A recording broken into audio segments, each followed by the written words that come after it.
말투 하나만 바꿔도 인사평가가 달라진다. 그냥 직장인. 팀장님 보고 드릴 게 있습니다. 센스 있는 직장인. 팀장님, 지금 잠시 시간 괜찮으세요? 보고 드릴 게 있습니다. 볼수록 기분 좋은 사람으로 만들어주는 메이크업 말투 3단계 전략.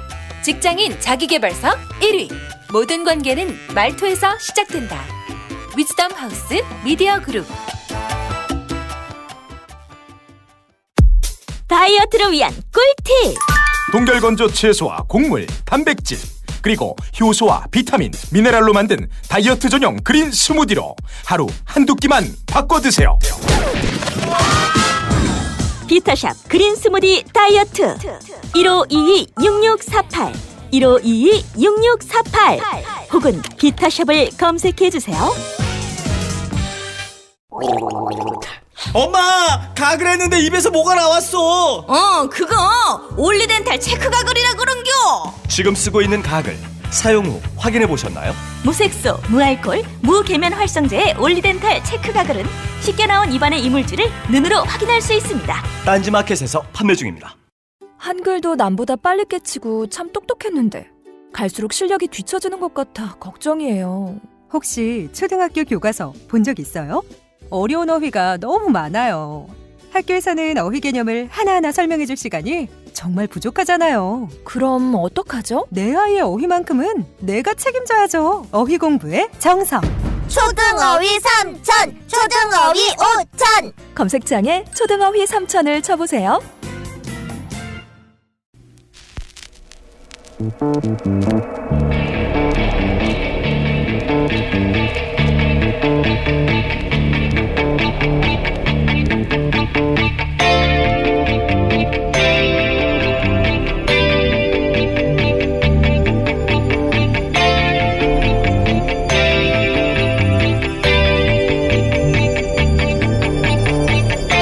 안녕하세요, 김호준입니다.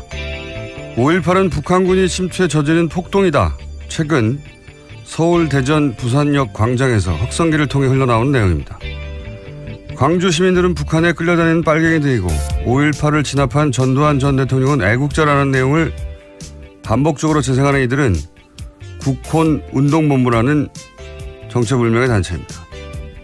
최근 CBS가 입수한 미 국방정보국의 기밀 문서에 따르면 1980년 주한미군 사령관 위컴은 전두환 당시 보안사령관이 북한 위협을 계엄령 확대 명분으로 제기하자 이렇게 반박했다고 합니다. 북한 공격이 임박했다는 징후는 없다. 위컴은 또한 전두환의 북한 위협 운운은 자신이 청와대 입성을 하기 위한 핑계에 불과하다고 본국에 보고합니다. 같은 날 미 국무부는 북한의 특이 동향이나 공격이 임박했다는 어떠한 움직임도 포착되지 않았다고 성명까지 냈습니다. 그런데 이명박 박근혜 정권을 거치며 이런 주장을 하는 사람들이 다시 등장을 했죠. 이런 반역사적 주장을 하는 사람들을 제재하는 법안은 표현의 자유를 억압한다며 법사위를 통과하지 못하고 있습니다. 속아 웃을 일이죠. 표현의 자유를 위해 법안을 반대하는 세력이 바로 이 땅의 표현의 자유를 그동안 억압해왔던 당사자들입니다. 그래왔던 자들이 다른 이들의 희생으로 어렵게 확대해온 표현의 자유라는 가치를 들먹이면서 역사를 왜곡하고 피해자를 모욕하는 이런 주장을 계속하려는 속셈은 두고 볼 수가 없을 정도로 모렴치한 거죠. 5.18 역사 왜곡은 반드시 처벌해야 합니다. 김원준 생각이었습니다.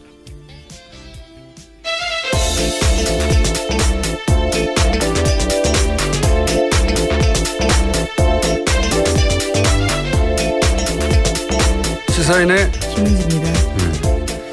제가 요즘 주말에 대전역을 자주 가는데. 아, 그러세요? 네. 여차저차해서. 근데 이런 5.18은 북한군이 침투에 저지른 폭동이다. 계속 나와요. 광장에서. 서울역 근처만 가도 그렇죠. 네, 계속 나오고. 독일에서는 이 홀로코스트 부정하면 형사처벌하거든요. 예. 그 역사를 왜곡하거나 특정 집단을 모욕하거나 혐오를 주장하거나. 네, 혐오 발언이라는 거죠. 헤이트 스피치라고 해서. 이건 표현의 자유를 보호받을 수 있는 게 아니라는 거죠. 우리나라에서도 이런 법안이 제출됐는데 자유한국당이 맡고 있습니다. 대표적인 인물이 김진태 의원이죠. 김진태 의원이 뭐라고 그랬냐면 5.18이 역사적으로 공고화되지 못해서 법으로라도 공고화하려는 의도 아니냐. 이게 무슨 말이냐면 5.18의 성격이 역사적으로 확립되지 않았다는 거죠. 예. 그러니까 북한 개입 주장도 검토해봐야 하는 거 아니냐. 그렇게 확립이 안 되다 보니까 법을 만들어서 확립시키려고 억지를 부리는 거 아니냐. 이런 주장이에요. 예. 이런 말을 하면 유럽에서는 그 자체로 형사처벌이 됩니다. 이 공개적 주장이 늘어나기 시작한 게 제가 알기로는 지만원 씨가 그 5.18 북한 개입설을 주장한 적이 있잖아요. 그런데 그게 이제 이명박 정권 말기에 그런 주장을 했거든요. 근데 박근혜 정권 시절에 무죄가 선고됐어요. 저는 근데 이 무죄 선고 이유가 굉장히 말이 안 된다고 생각하는 게 5.18을 거론했을 뿐이지 특정인을 거명하지 않았기 때문에 명예훼손 피해자들을 특정할 수 없어서 안 됐다고 무죄를 판결했거든요. 그리고 또 지만원 씨가 5.18을 개인적으로 재평가한다고 해서 이미 확립된 5.18 위상이 달라지겠냐. 그러면서 대법원이 무죄 확정을 했어요. 근데 저는 이게 말이 안 된다고 생각하는 게 5.18이라는 게 상징이고 역사고 기억이잖아요. 근데 그 고통받는 사람 하나하나 이름을 특정하지 않았다고 해서 면제가 되나요 이게? 그 홀로코스트 뭐 이게 수백만 죽었다고 하는데 수백만 명 이름을 거론하지 않고 홀로코스트는 가짜다 그러면 문제가 안 됩니까? 저는 이 논리가 이해가 안 되는데. 그리고 어차피 확립된 5.18 위상이라서 다르게 평가해봐야 바뀌지 않는다. 이렇게 해버리니까 법적 면죄부를 받았다고 생각하는 거예요. 예. 어차피 확립되어 있기 때문에 다른 소리를 떠들어도 된다는 얘기거든요. 그래서 이런 정체모를 단체가 튀어나오는 근거가 된 겁니다. 그 판결이 실제로. 사법부가 시대를 이끌어가지 못해 되돌리지는 말아야 되는 거 아닌가요? 저는 말이 안 되는 판결이라고 생각하는데. 여기까지 하겠습니다. 네. 갑자기 열받아가지고. 계속 나와요, 계속. 갈 때마다. 그렇죠. 예. 계속 나오고 그 앞에 듣고 있는 사람은 없지만 계속 광장에서 이걸 떠들거든요. 아무도 제재할 수가 없어요. 조직적으로 가짜뉴스를 퍼뜨리고 있는 상황인 거죠. 첫 번째 뉴스는요? 네, 을지 프리덤 가디언 연습 중입니다. 이를 참관하기 위해서 한국을 방문한 미군의 핵심 수뇌부가 어제 합동 기자회견 열었습니다. 북한의 도발을 억제하기 위해서 최대한 전력을 제공하겠다면서도 외교적 해법을 통한 북핵 해결의 필요성을 강조한 건데요. 해리 해리스 미군 태평양 사령관은 북한 도발 억제를 위해서 외교적 수단이 우선돼야 한다면서도 강력한 군사력을 뒷받침하겠다라고 말했습니다. 매우 당연한 이야기를 기자회견까지 했네요. 네, 아마도 이제 한 2주 전쯤에 한 3주 전부터 전쟁설, 8월 위기설 이렇게 워낙 많았다 보니까 우리가 불안해할까 봐 이런 당연한 말을 하는 기자회견을 따로 했나 봅니다. 네. 별로 들을 내용은 없네요. 당연한 이야기를 했기 때문에. 어쨌든 외교가 중요하다. 하지만 강력한 군사력을 뒷받침하겠다. 북한한테 보내는 메시지이기도 할 텐데요. 네. 뭐 이때까지 수십 년간 했던 얘기. 네.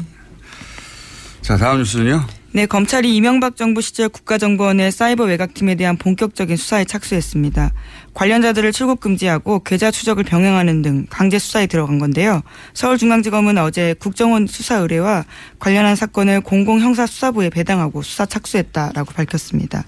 수사팀 검사는 타 검찰청 파견까지 포함해서요. 모두 10명 정도 됩니다.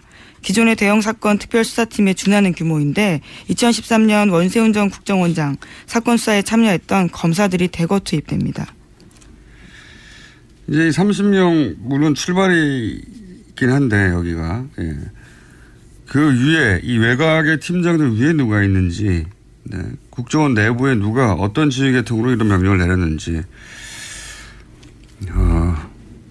이렇게 거슬러 올라가야 되죠. 네, 그래서 30명뿐만이 아니고요. 일부 전현직 국정원 관계자도 출국 금지 조치했다라고 알려져 있습니다. 정부가 범죄 집단이었던 거예요. 알고 봤더니. 자, 이제 그런 수사 본격적으로 시작된다는 얘기고요. 다음 뉴스는요. 또 2012년 대선 당시에 동아작가 송명훈 씨가 문재인 민주통합당 후보를 비방하는 사파 제작했다라는 폭로한 거 알려드린 바 있는데요. 관련된 소식입니다. 당시 송 씨에게 이를 알선한 업체가 새누리당 지역당 경선 홍보에도 관여한 적 있는 선거홍보 전문 기업이라는 경향신문 보도가 나왔습니다. 그러니까 2012년 10월쯤에요. 동아작가 송 씨에게 문재인 후보 비방하는 내용의 시사 만화에 말풍선 다는 내용을 소개해 준 곳이요. 그러니까 2011년 9월 달에 새누리당 전신인 한나라당 인천시당 경선 당시 홍보에 참여한 바가 있다고 합니다.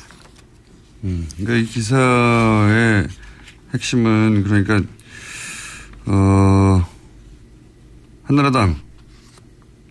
지금의 자유한국당 이렇게 당이 이런 소위 댓글 온오프 댓글 공작 혹은 뭐 작업에 참여한 작업.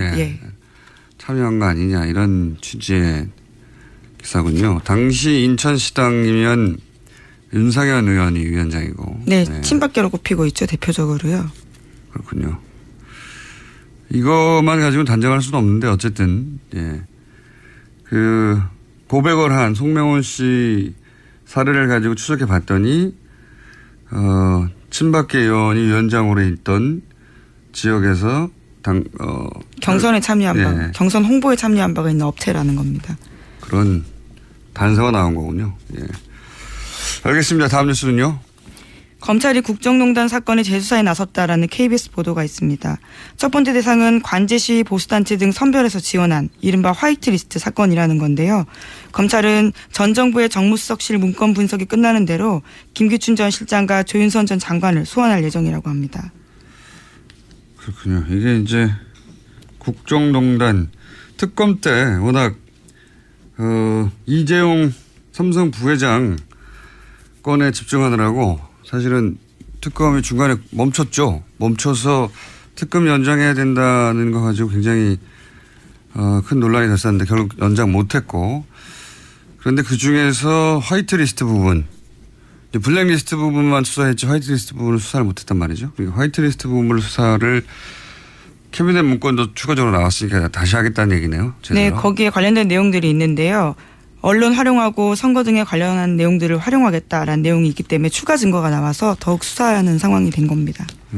이건 이제 특검 수사가 채 다루지 못한 화이트리스트를 다루겠다는 거고, 청와대 문건 캐비넷이 나와서이기도 하고, 그리고 조윤선 수석이 무죄 선고가 나서도 블랙리스트 관련된 부분이 그렇습니다. 무죄 선고가 나서도 검찰이 재수에 나서는 이유 중에 하나가 될 것 같기도 해요. 왜냐하면은 화이트리스트 역시 그 당시 조윤선 당시 정무수석과 김유천 비서실장이 관여하지 않을 수 없었던 업무 영역이기 때문에 이 수사를 하면 블랙리스트로는 빠져나갔던 조윤선 당시 정무수석이 이 화이트리스트 건으로 다시 구속될 수도 있겠습니다.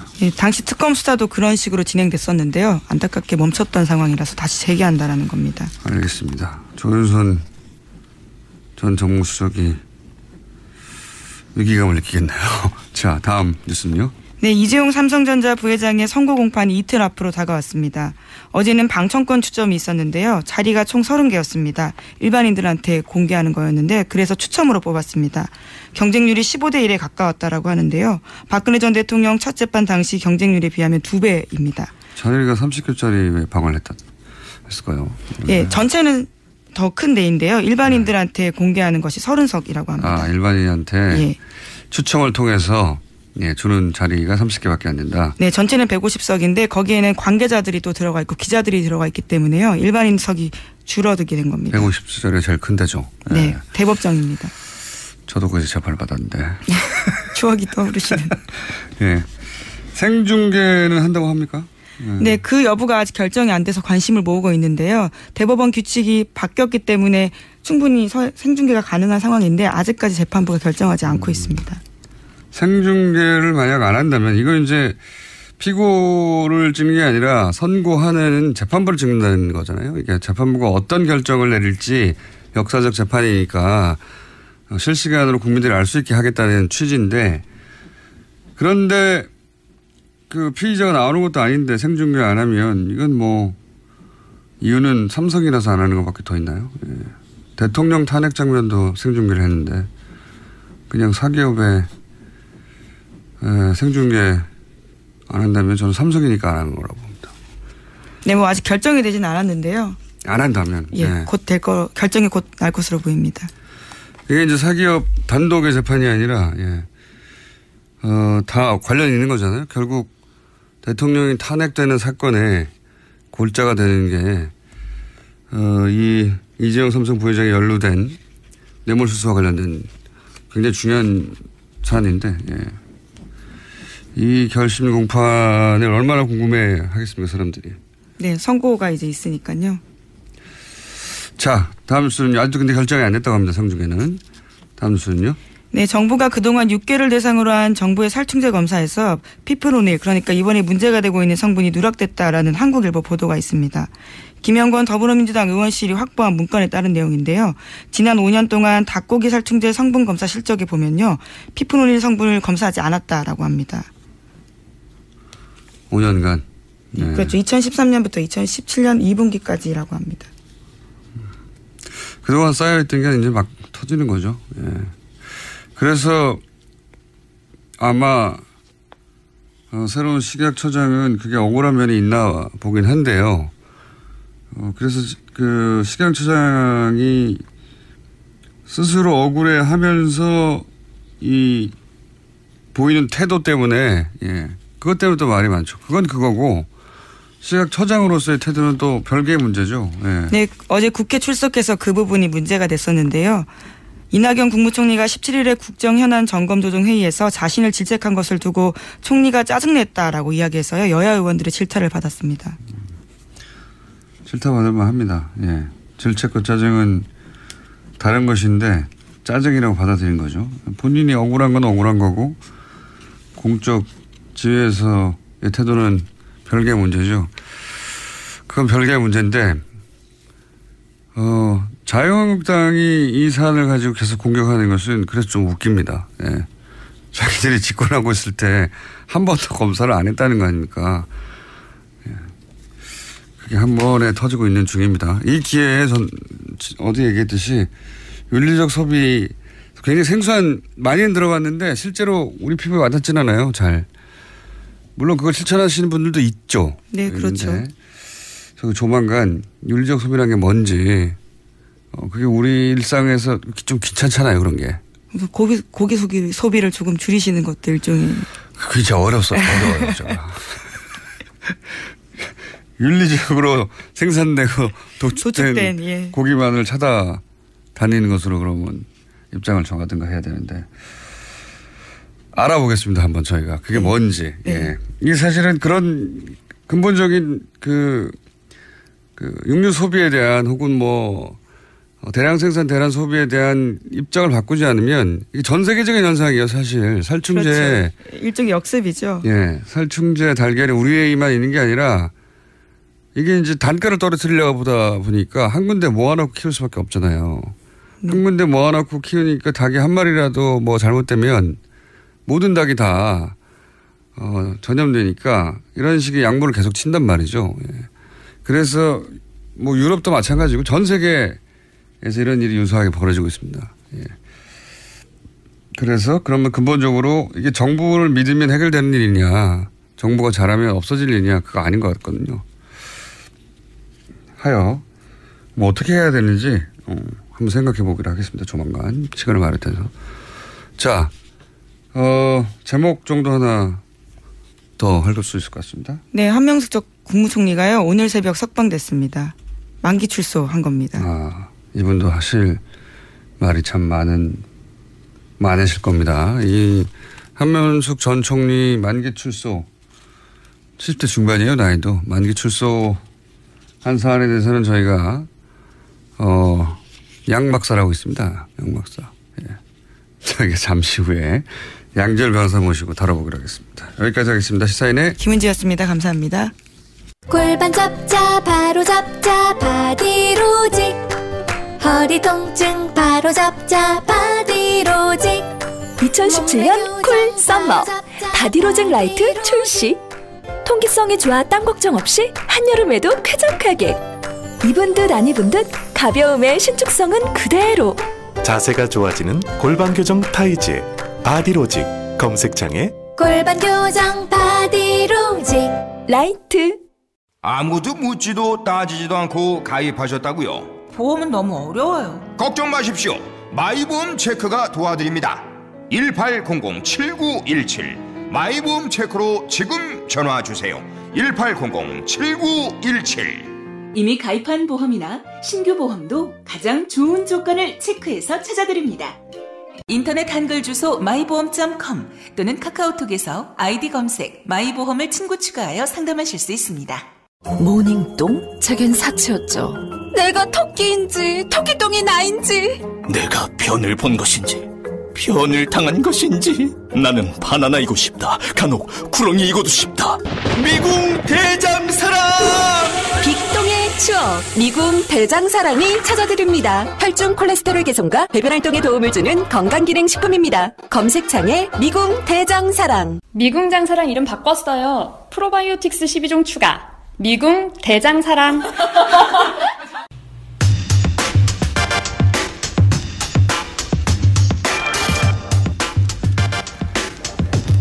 김명수 판사가 대법원장에 지명됐죠.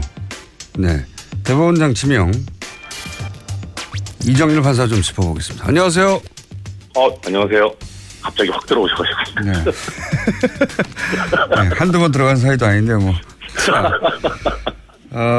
우선 굉장히 잘 알려지지 않은 인물로 네. 언론에서 보도하고 있는데 어떤 분입니까?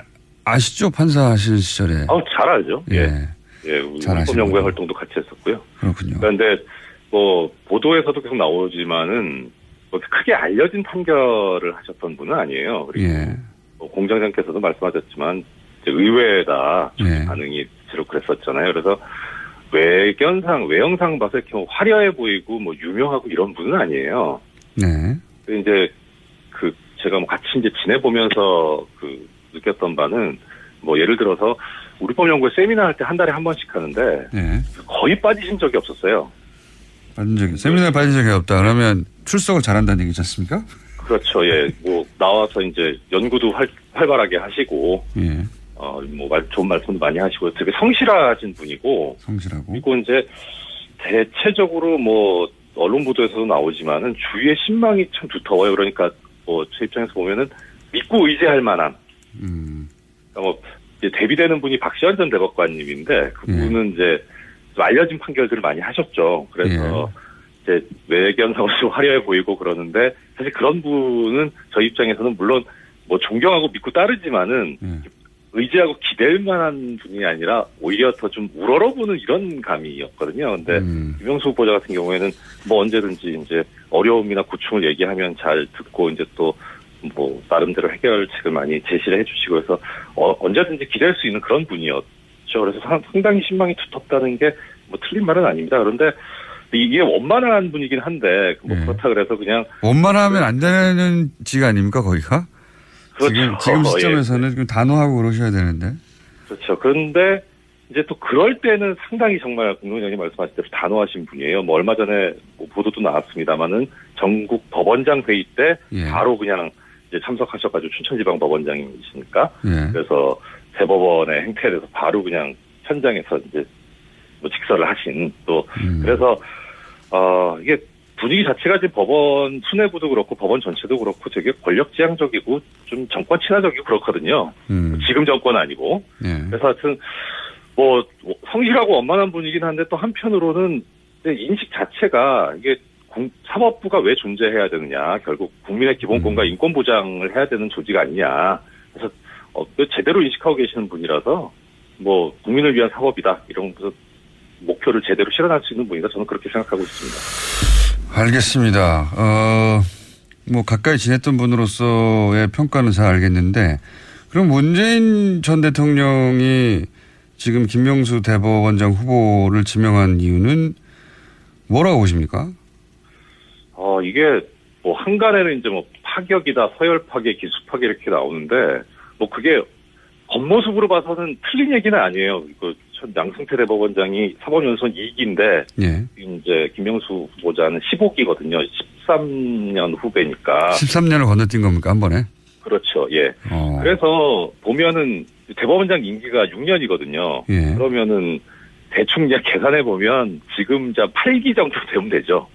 사실 계산상으로. 그런데 15기까지 갔으니까 그게 파격이라고 하는 건데 이게 내면을 들여다보면은 어떻게 보면은 불가피한 인사가 아닌가. 왜 그렇습니까? 일단은 지금 현재 사법부도 그렇고 국민 전체가 염원하고 있는 것이 사법개혁해야 된다. 이대로는 안 된다라는 거잖아요. 예. 그런데 그럼 결국 사법개혁을 할 수 있는 의지를 갖고 있는 사람이 필요한데 예. 지금 대체로 보면 법원의 분위기가 정말 뭐 양승태 뭐 적폐 세력에 뭐 부역하거나 아니 최소한 침묵했던 사람들이 대부분이거든요. 지금 그러니까 사법부의 수뇌부가 말하자면 예, 예, 수뇌부도 그렇고 뭐 그 수뇌부들에 의해서 길려진 판사들도 그 많은 분들이 지금 그렇게 돼 있어요. 뭐 이거는 뭐 그분들을 어떤 폄훼하자는 게 아니라 뭐 그렇게 만들어 버린 거죠 결국 수뇌부. 거기에 익숙해져 버렸다 이미. 그렇죠. 네.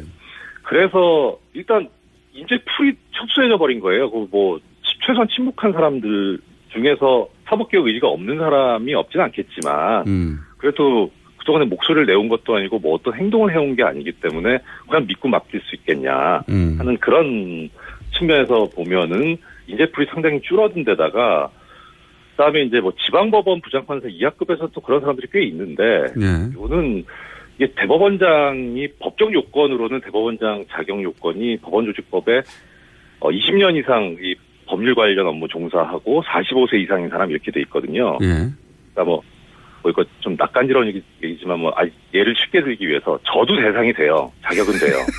근데 저 같은 사람을 시켜놓으면 당연히 이상하잖아요. 네. 그러니까 적어도 이제 어느 정도 조직의 안정성이라든가 뭐 앞으로 이제 리더가 돼서 끌고 나가려면 최소한 대법관을 지냈거나 현직 대법관이거나 법원장급에서는 그래도 나와야 납득이 되지 않겠습니까? 네, 그래서 이제 보면은 그 두 가지 요건을 이제 종합해 보면은 맞아떨어지는 분이 전수환 대법관님이 맞아떨어졌었어요. 뭐 기수도 뭐 이렇게 8기인가 9기인가 그렇고 해서 괜찮았는데 이분 입장은 또 그렇고 이제 그다음에 뭐 사법개혁하면 당연히 바로 먼저 떠오르는 분이 박시환 전 대법관인데 이 두 분이 이제 고사를 했다고 알려져 있지 않습니까? 언론에 그렇게 보도했습니다. 예, 그 이유가 그러니까 지금 김명수 후보자 지명되고 나서 바로 이제 보수야당이나 보수 언론 나온 얘기가 이념 프레임이잖아요. 이념 공작하고 있잖아요. 무리법연구회, 뭐 국제인권법연구회 얘기하면서. 근데 그런 알려지지 않은 분에 대해서도 이러는데 그 두 분은 과거에 이제 대법관실의 독수리 오형제라 그래가지고 이렇게 네이밍이 됐었잖아요. 그러니까 그 두 분은 정말 이건 뭐 전혀 사실에도 안 맞고 완전 공작 차원의 그런 얘기에서 사실 계속 시달릴 수 있거든요. 그러니까 이 두 분은 그걸 특히 잘 알아요. 그러니까 내가 적임이 될 수는 있어도 지금 상태에서는 오히려 이렇게 되면은 사법개혁을 하는데 어떤 역량이 집중되는 게 아니라 그게 아니다. 이거 이념적인 부분이 아니고 이게 법과 원칙으로 돌아가는 거다라고 하는 거를 설명하는 데 계속 집중이 돼야 되기 때문에 힘이 분산돼 버리니까 자칫 잘못하면 사법개혁이 무산이 될 수도 있어서 그래서 이 두 분은 고사를 했던 거고 그리고 나머지 분들은 이제 뭐 사법개혁 의지가 의심스럽고 하니 결국은 대법관을 지내지 않았던 분이지만 15기 김명수 후보자까지 왔던 거죠. 그래서 신망도 썼고 사실은 그동안 사법개혁 의지를 계속 피력한 아주 남아있는 분들 소수 중에 그렇죠. 찾다 보니 그러니까, 이분이 딱 나온 거군요. 그러니까 청와대에서도 처음에 이제 그 기자 간담회인가 기자님들 질문에 대해서 답할 때 뭐 그렇게 해석해도 무방하다라는 식의 표현이 나왔거든요. 그게 뭐냐면 당초에 그런 의도가 있었던 건 아닌데 하다 보니 그렇게 돼버린 측면이 있다는 거예요. 사람이 없군요. 한마디로 말해서. 양승태 씨가 많이 이제 뭐 싹을 자르고 씨를 뭐 말렸죠.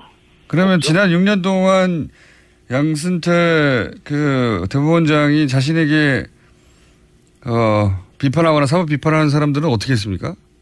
뭐 예컨대 예를 들면 김동진 부장판사 같은 경우에 이제 그 어떤 분이냐면 그 원세훈 전 국정원장 1심 판결. 네. 이 이제 그때 그 뭐 대부분이 무죄로 나왔었잖아요. 네네. 당시 그 재판을 담당했던 재판장이 고등법원 부장판사 승진을 앞두고 있었어요. 예. 그래서 이제 김홍진 부장판사가 내부 게시판에다가 이거 지록위반의 판결이다. 고등부장 승진이 그렇게 중요하냐 뭐 이렇게 올렸죠. 그래서 정직 3개월 징계받았었습니다. 그러니까 이제 내부 언론을 완전히 막아버린 거죠. 그리고 내부에서 비판도 징계를 해버렸군요. 그렇죠. 이게 유례가 없는 일이고요. 징계 형평성에서도 징계 대상도 아니지만 뭐 예컨대 얼마 전에 그 뭐 여검사 성추행했다는 부분이 있습니다. 네네. 그분이 정직 1개월 받았거든요. 성추행보다 이게 더 무겁다고 본 거죠.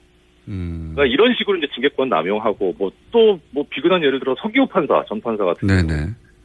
뭐 그 전에 재임용 탈락이 97년에 있었는데 무려 15년 만에 있었어요. 그러고 나서 그 이후엔 또 한 번도 없고 이런 식으로 운용을 하니까 왜 이제 옆에서 지켜보는 판사들은 이거 양승태나 뭐 양승태 대법원장이나 법원행정처의 반기를 들었다가는 나도 적고를 당하겠구나라고 하는 게 학습이 되는 거죠. 알겠습니다. 워낙 인재풀이 적고 그 어려운 가운데서도 지금 양승태 대법원장 혹은 사법개혁에 대해서 목소리를 냈던 사람으로 중에서 찾다 보니 이분밖에 없었다. 예. 거기까지 알겠습니다. 예. 네. 그런데 그렇다 하더라도 그러면 이분이 적절한 인사인지 아닌지는 또 별개의 문제잖아요. 이분이 그렇죠. 그런 능력이 있는가? 예. 일단 두 가지 측면에서 말씀드릴 수 있는데요. 하나는 우리법연구회가 이 뭐 보수 야당이나 보수 언론으로 참칭하는 자들에 의해서 이제 부당한 공격을 당하고 어떻든 뭐 거의 와해되다시피 했는데 이 김영수 후보자가 우리법연구회 회장을 지냈었거든요. 그리고 나서 이제 판사들 사이에서 그래도 인권의 가치를 뭐 경시할 수는 없다 해서 만들어진 게 국제인권법연구회인데 거기 초대 회장으로 갑니다. 그러니까 그 우리법연구회 출신인데도 불구하고 또 그렇게 어떻든 공격을 당했음에도 불구하고 국제인권법연구회 초대 회장이 되는데 사람들이 의견 일치가 됐었다는 거예요. 그 정도로 원만하다는 거죠. 원만하고 신망이 두텁다는 거고, 그러니까 리더십이 있죠. 일단 그리고 그다음 또 하나는 뭐냐면 아까 박시환 전 대법관이나 전수환 전 대법관 말씀을 드렸는데 어떻든 뭐 공장장님이 오늘 처음에 오프닝 때 말씀하셨잖아요. 그 표현의 자유를 억압했던 사람들이 표현의 자유를 주장하고 있다고. 이 지금 적폐 세력에 부역했던 판사들이 사법개혁이라는 칼이 들어왔을 때 당연히 반발할 겁니다. 적반하장으로. 그거는 예상되는 거거든요. 그 경우에 결국 내부 반발을 어떻게 이제 누그러뜨리고 다독이면서 갈 것이냐의 문제인데 사실 전수환 전 대법관님이나 박시환 전 대법관님 같은 경우에는 외견상 내부적으로는 그렇지 않아도 내면상으로는 그렇지 않아도 외견상 강해 보이는 분들이기 때문에 같이 좀 이제 파열음이 생길 수 있는데 김명수 후보자 같은 경우는 오히려 그 부분에서 상당히 뭐 친화력이 있기 때문에 오히려 더 잘 된 게 아니냐 하는 저는 그런 생각이 들어요. 알겠습니다. 무슨 말씀인지는 알겠고, 그러니까 온화하지만 그 기본 의식은 분명하고, 네, 그렇죠. 그리고 친화력까지 있기 때문에, 네. 그러고 보면 이분은 뭐랄까요, 그 법원도 직장인지라 진급에 대한 압박이나 생각이 없을 수가 없는데 이분은 거기에 대해서 그렇게 큰 욕심이 없는 분이었나 봅니다. 예, 사실 박시환 전 대법관도 그렇지만 어떻게 보면 이 대법원장이라는 자리가 판사로서 상당히 명예롭고 선망하는 자리이긴 한데 그 마다하는 거 보면 이분도 그렇고 그렇게 큰 자리 욕심이나 이런 게 있는 분은 아니죠. 어떻게 하면은 이제 국민을 위한 사법을 구현할 건가.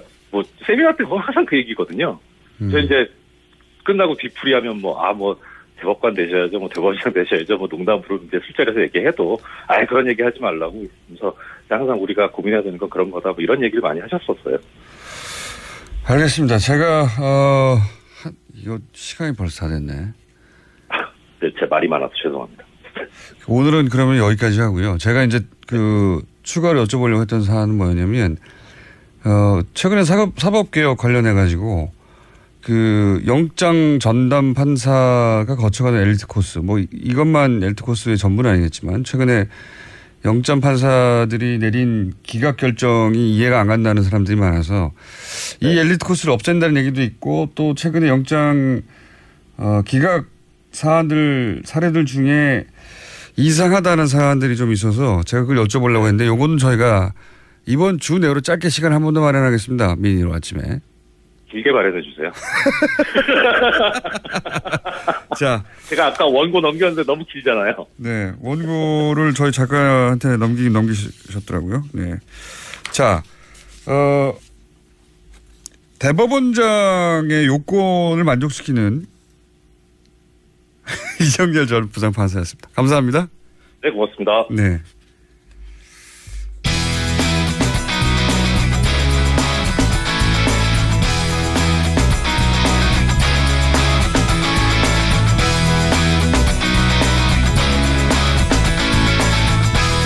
자, 양지열 변호사님 나오셨는데 저희 PD가 헤어스타일 보셨죠? 네. 저희 PD가 예. 헤어스타일만으로도 IQ 30을 떨어뜨릴 수 있다. 뚜껑을 씌워놨네요, 사람에게. 네. 일본에 갔을 때 말이 안 통해가지고 머리가 저렇게 됐대요. 머리를 해달라고 그랬더니 저런 식으로 헤어스타일만으로 저렇게 IQ 30이 떨어질 수 있도록 보이는 게 참 신기하다고 생각했는데 아니 변호사님도 헤어스타일을 왜 갑자기 왜요? 폭탄으로 하고 오셨네요. 네. 저기 머리를 안 감으신 거예요? 아니면은 새로운 헤어스타일? 굳이 머리를 안 감았다는 것까지 지적하실 필요 뭐 공장장도 감지는 않은 것 같은데. 저는 감으나 안 감으나 표시가 안 납니다. 표시가 안 나는데 안 감았어요. 예, 안 감았어요. 머리가 굉장히 폭탄 맞은 듯하고. 예. 끝나고 감을 거예요. 자, 오늘은 어떤 사안이냐면 한명숙 전 총리 만기 출소했어요. 네, 예. 그렇죠. 요 사건을 한번 되짚어 볼 만하다. 해서 한번 잠깐 되짚어 보겠습니다. 네. 네. 이게 그때 1심 때 이게 블랙 코미디다. 네. 이런 얘기 많이 있었거든요. 그렇죠. 네, 그래서 야 이거 건도 안 된다라고 했는데 결국은 유죄 판결을 갑자기 뒤집혀서요. 2심에 받고 만기 출소하셨는데 그래서 이게 부당한 기소고 부당한 판결이라는 주장을 오랫동안 해왔죠. 민주당 입장에서는. 그렇죠. 근데 이게 사건이 사실 딱 10년이 넘었네요. 2007년에 원래 있었던 일이에요. 네. 2007년에 3월에서 8월 사이 3차례에 걸쳐서 이제 건설업체 대표에게서 불법 정치자금을 한 9억 원 가량을 받았다. 3억씩 나눠서 받았다라는 혐의였고 2010년에 기소가 되는데 마지막으로 최종적으로 판결이 날 때까지 5년이 걸렸습니다. 네. 근데 이제 청취자분들께서 기억을 못 하시는 분들도 많을 텐데 왜 조금 전에 공장장이 1심이 블랙리스트라고 얘기를 했냐면 블랙리스트가 아니라 블랙 코미디. 블랙 코미디. 네. 블랙리스트가 입에 뱉네요. 아예. 네. 이 돈을 줬다라고 한 사람이 검찰에서 수사를 받으면서는 분명히 돈을 건넸다라고 얘기를 했는데 막상 1심 재판이 시작되니까 검찰의 압박에 못 이겨서 허위 진술을 했다. 9억 원가량은 내가 개인적으로 횡령을 해서 사업자금을 횡령해서 개인적으로 썼는데 그게 이 건설업체가 결국 망했거든요. 근데 채권자들에게 시달리는 입장에서 개인 자금까지 썼다라는 것이 알려지면 그거 내가 너무나 그걸 감당할 수 없어서 거짓말을 한 것이다. 그리고 검찰에 압박이 있었다라고 얘기를 한 거죠. 그러면서 이제 한명숙 전 총리에게 미안하다고 그랬죠. 네, 그렇죠. 네. 평소에 존경하던 분이었는데 이런 일을 겪게 해서 죄송하다. 그래서 1심에서는 무죄가 나와버렸어요. 1심에서는 왜 또 코미디였냐면 처음에 이제 그러니까 그 중에 돈을 줬다는 사람이 또 있습니다. 광모 사장. 그러니까 이제 인사청탁을 했다고 하는. 그거는 다른 재판이었죠. 다른 재판인데 이 한명숙 전 총리를 구속시키려 하는 시도 2번 있었습니다. 원래 2번 있었고 첫 번째 재판에서는 무죄 판결이 나왔어요. 첫 번째 재판에서. 시도의 일환으로 이해하고 같이 묶어서 말씀을 드리면 그때도 또 하이 코미디였는데 뭐냐면 뭐 돈을 줬다는 사람이 처음에 직접 줬다고 했다가 의자 위에 놓고 왔다고 했다가 테이블에 앉았을 때 줬다고 했다가 근데 이제 현장에 가보니 테이블이 너무 받을 수가 없는 커요. 상황이었죠. 손이 그러니까 안 닿아요. 그래서 팔이 닿지가 않아서 그러니까 그 안에 들어가 본 적도 없는 분인 거나 현장 검증을 해본 결과 말이 안 됐고 그래서 의자가 받았다는 얘기냐라는 얘기가 나왔었죠. 그때 당시에는. 뭐 서랍장을 넣고 왔다부터 시작해가지고. 근데 문제는 한명숙 전 총리가 그 사람보다 돈을 주던 사람보다 먼저 또 자리를 떠났던 사실이 알려지면서. 그 디테일보다 재밌는 디테일이 많아요. 그러니까 뭐 하여튼 그러니까 이 당시 재판부가 제가 그 판결문 102쪽짜리를 다 읽어봤거든요. 재밌어가지고 굉장히 재밌어요. 예를 들어서 처음에는 줬다고 그랬는데 이 재판부가 3만 불과 2만 불이었거든요. 5만 불 3만 불, 2만 불을 편지 봉투에 넣었다. 그랬더니 재판부가 재봐요. 3만 불을 넣으면 3.2cm. 편지 봉투가. 그다음에 2만 달러는 2.6cm다. 그런데 이게 두툼해가지고 남자 양복에도 잘 안 들어갔는데 한명수 총리의 바지 주머니에 안 들어간다 이게. 너무 두껍고 커가지고. 그리고 뭐 이런 식으로 굉장히 꼼꼼하게 검증을 합니다. 그래서 무죄가 나면서 코미디다. 그리고 이제 그게 일단락되고 이제 그 한명수 총리를 향한 이런 공세, 왜냐하면 이제 한명수 전 총리가 이제 친노의 상징적인 어머니 역할을 한다고 여성 해서 정치인이었고 예, 거의 뭐 선두주자였죠. 근데 그래서 저기 그 서울시장 직전부터 이런 노력들을 지속적으로 했거든요.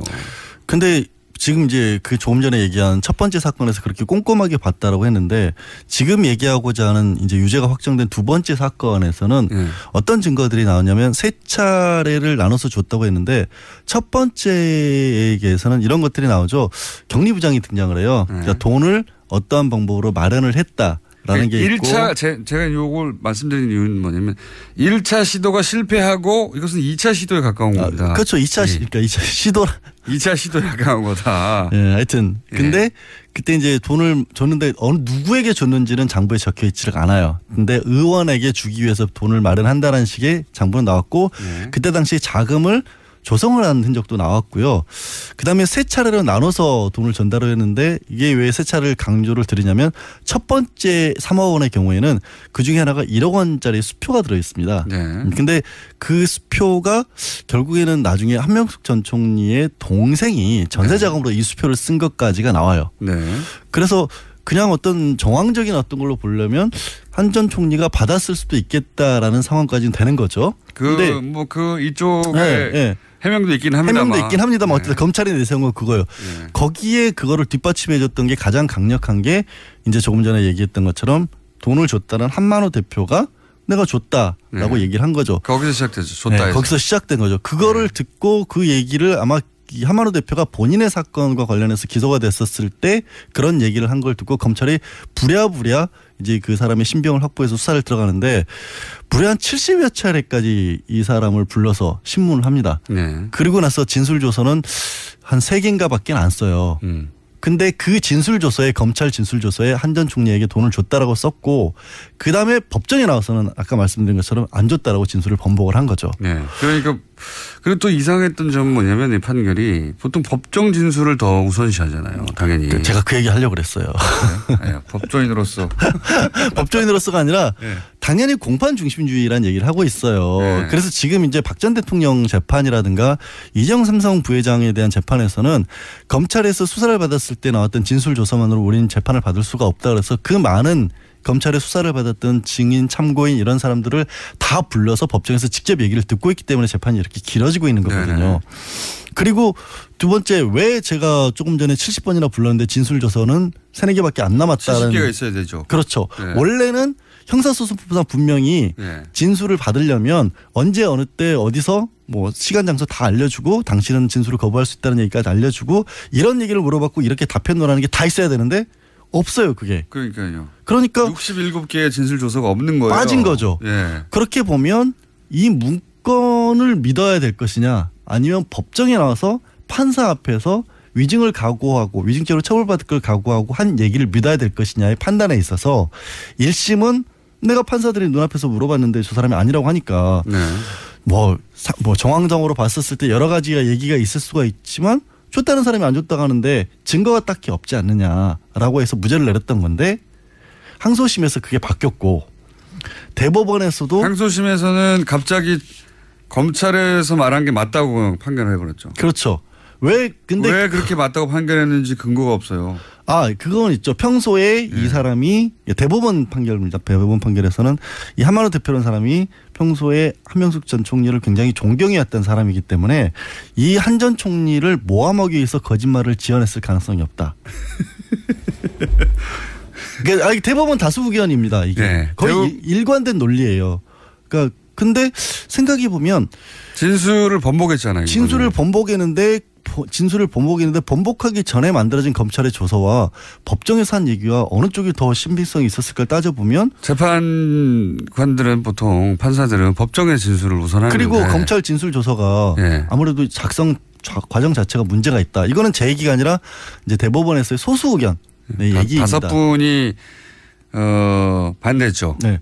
그래서 8명하고 5명이 다수 의견이 8명이었고 5명이 소수 의견이어서 결국 유죄로 확정이 됐는데 더 조금 진짜 이 부분은 이상한 게 그럼 아까 3번은 나눠서 줬다고 그랬는데 2번째하고 3번째는 어떤 증거들이 있느냐? 없어요. 그냥 오로지 이 사람이 얘기밖에 없어요. 그것도 검찰 조서밖에 없는데 1차 처음에 줬다고 했을 때의 얘기와 더해서 그 처음에 줬을 때 아까 말했던 가계수표 1억 원짜리가 넘어갔었다는 증거가 있으니까 1차 줬다는 얘기를 믿을 만하니까 2차와 3차도 믿겠다라고 한 겁니다. 그때 친동생이 전세 자금을 빌렸다고 이제 주장을 한 건데. 친동생은 진술을 거의 거부를 했을 거예요. 저희도 얘기를 안 하고. 정황적으로는 전세 자금을 빌린 건데 나머지를 거기다 갖다 붙여가지고 9억을 줬다라고 만들어낸 사건이라고 이제 한명숙 전 총리 쪽에서 이제 얘기를 하는 거죠. 주장을 하고 있고. 그리고 이제 문제점이 제가 봤을 때도 분명한 게 최소한 2차와 3차에 있어서는 뇌물 사건은 정치자금법이죠. 돈을 줬다 안 줬다는 우리가 그냥 상식적으로 봤었을 때 이 정도면 받았을 것 같아 이렇게 판단하는 게 아니잖아요. 당연하죠. 굉장히 까다롭게 보는 거거든요. 근데 여기서는 경험칙에 의하여 판결이 뭐 이렇습니까? 경험칙에 의하여 줬을 법하다 아닙니까? 그러니까 1차에서 이렇게 줬다라는 거 보이니까 2차 3차도 줬을 것 같다. 이런 걸로 유죄를 확정해버린 거예요. 줬다는 사람이 검찰의 압박 때문에 내가 살려고 안 준 사람한테 줬다고 한 거다. 이렇게 말했음에도 불구하고 법정에서. 그리고 그건 받아들이지 않았어요. 예. 그리고 이제 돈을 그래서 또 상당히 좀 희한했던 거는 그렇게 진술을 번복을 하니까 항소심 판결을 얼마 앞두고 이 진술을 번복한 한만호 씨를 위증죄로 기소를 하죠. 검찰에서. 그렇죠. 그래서 감옥에 갑니다. 이 사람. 예. 그래서 심지어는 한명숙 전 총리보다 더 길게 3년을 갑니다. 그랬다가 이제 2년으로 바뀌긴 했지만 올해 5월에 확정이 됐어요. 위증죄로. 그래서 지금 실형 복역 중입니다. 이상한 사건입니다. 이 사건. 그러니까 대법원에서 유죄로 봤기 때문에 뭐 유죄가 아니다 이렇게 말씀드리긴 어렵습니다만 이상한 부분이 분명히 있었고 또 하나 이제 양승태 전 대법원 지금 아직 대법원장이에요. 대법원장이 했던 전원합의체 판결에서는 8대5 정도로 팽팽하게 맞서는 사례가 거의 없어요. 이상한 사건이라는 거죠. 특이한. 한 번 더 해야 될 것 같습니다. 양지열 변호사였습니다. 감사합니다. 네, 고맙습니다. 3부에서 뵙겠습니다.